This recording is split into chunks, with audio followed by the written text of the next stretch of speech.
வணக்கம். இன்றைய நாள் 5/1/2026 திங்கட்கிழமை. செய்திகள் வாசிப்பவர் பிரியாளவன். பனேசியா தமிழின் பிரதான செய்திகள். முதலில் தலைப்புச் செய்திகள். முன்னாள் அமைச்சர் பெர்னாண்டோ நிதி குற்ற புலனாய்வு பிரிவினரால் கைது. தையிட்டி போராட்டம், கைதானவர்களுக்கு எதிரான வழக்கு ஒத்திவைப்பு. நாடு தழுவிய சிறப்பு நடவடிக்கையில் 28,333 நபர்கள் மீது சோதனை. போதைப்பொருள் குற்றங்கள் தொடர்பாக சுமார் 500 போலீஸ் அதிகாரிகள் மீது நடவடிக்கை. வடகிழக்கு இந்தியாவில் மிதமான நிலநடுக்கம். ஈரானில் வலுக்கும் போராட்டம், உயிரிழந்தோர் எண்ணிக்கை 14ஆக அதிகரிப்பு. தொடர்வது விரிவான செய்திகள். முதலில் தாயக செய்திகள். முன்னாள் அமைச்சர் ஜோன்ஸ்டன் பெர்னாண்டோ நிதி குற்ற புலனாய்வு பிரிவினரால் கைது செய்யப்பட்டுள்ளார். இன்று 5 ஜனவரி 2026 காலை நிதி குற்ற புலனாய்வு பிரிவில் வாக்குமூலம் அளிக்க ஆஜரான பின்னர் அவர் கைது செய்யப்பட்டார். சதோச நிறுவனத்திற்கு சொந்தமான லொரியொன்றை தவறாக பயன்படுத்தி அரசாங்கத்திற்கு நிதி இழப்பை ஏற்படுத்தியதாக கூறப்படும் சம்பவம் தொடர்பான விசாரணைகளுக்காக அவர் நிதி குற்ற விசாரணை பிரிவுக்கு இன்று அழைக்கப்பட்டிருந்தார். அதற்கமையவே முன்னாள் அமைச்சர் ஜோன்ஸ்டன் பெர்னாண்டோ இன்றைய தினம் நிதி குற்ற விசாரணை பிரிவில் முன்னிலையில் இருந்த நிலையில் கைது செய்யப்பட்டுள்ளார். முன்னாள் அமைச்சருடன் அவரது இளைய மகனும் கைது செய்யப்பட்டுள்ளார்.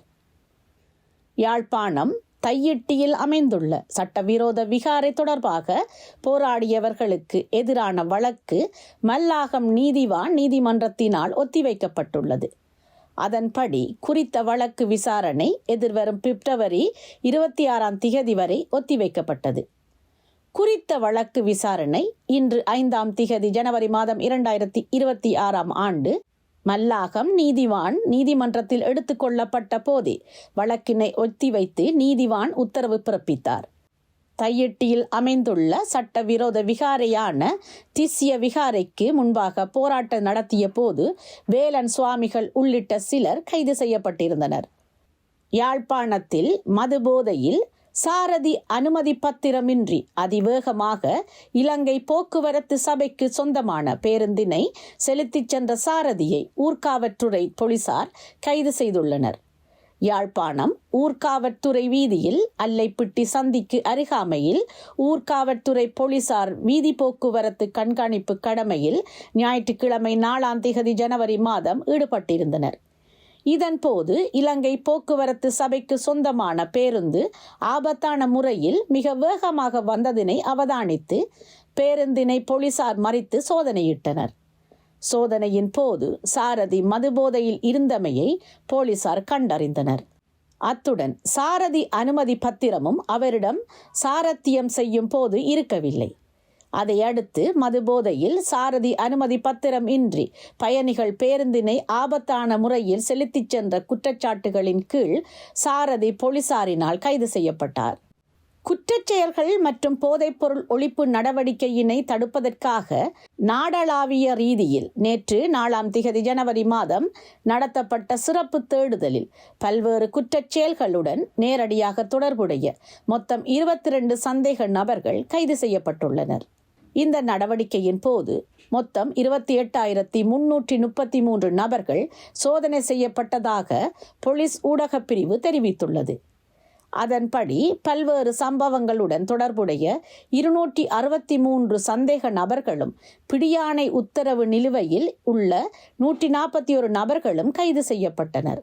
மேலும் மது அருந்திவிட்டு வாகனம் செலுத்திய குற்றச்சாட்டில் 424 பேர் கைது செய்யப்பட்டதாகவும் போலீஸ் ஊடகப் பிரிவு மேலும் குறிப்பிட்டுள்ளது. சுமார் 500 போலீஸ் அதிகாரிகள் மீது ஒழுக்காற்று நடவடிக்கை எடுக்கப்பட்டுள்ளதாக போலீஸ் அதிபர் பிரியந்த வீரசூரிய தெரிவித்துள்ளார். போதைப் பொருள்களுடன் தொடர்புடைய குற்றங்கள் சம்பந்தமாக இவ்வாறு நடவடிக்கை எடுக்கப்பட்டுள்ளதாக அவர் கூறியுள்ளார். பகலகம போலீஸ் பயிற்சி கல்லூரியில் பயிற்சி பெறும் போலீஸ் அதிகாரிகளுக்கான பட்டமளிப்பு விழாவில் கலந்து கொண்ட போது போலீஸ் அதிபர் இந்த விடயத்தை தெரிவித்துள்ளார். அத்துடன் குறித்த அதிகாரிகளில் ஒரு குழுவினரை பணி நீக்கம் செய்யவும் நடவடிக்கை எடுக்கப்பட்டுள்ளதாகவும் அவர் கூறியுள்ளார். தையிட்டி திஸ்ஸ விகாரை மற்றும் அங்குள்ள மக்களின் காணிகள் தொடர்பான பிரச்சினைகளுக்கு மிக விரைவில் தீர்வு காணப்படும் என நீதி அமைச்சர் சட்டத்தரணி ஹர்ஷன நாணயக்கார தெரிவித்துள்ளார். அத்துடன் காணியின் உரிமையாளர்கள் அரசியல்வாதிகளின் நிகழ்ச்சி நிரலின் பிரகாரம் செயற்படாது பொறுமை காக்க வேண்டும் என்றும் வலியுறுத்தியுள்ளார். தையிட்டியை வைத்து அரசியல் ஆதாயம் தேடும் நோக்கம் எமக்கு கிடையாது. தமிழ் அரசியல்வாதிகள் உள்ளிட்ட எதிர்க்கட்சியினரும் இந்த விவகாரத்தை வைத்து அரசியல் ஆதாயம் தேட முயற்சிப்பதை நிறுத்த வேண்டும்.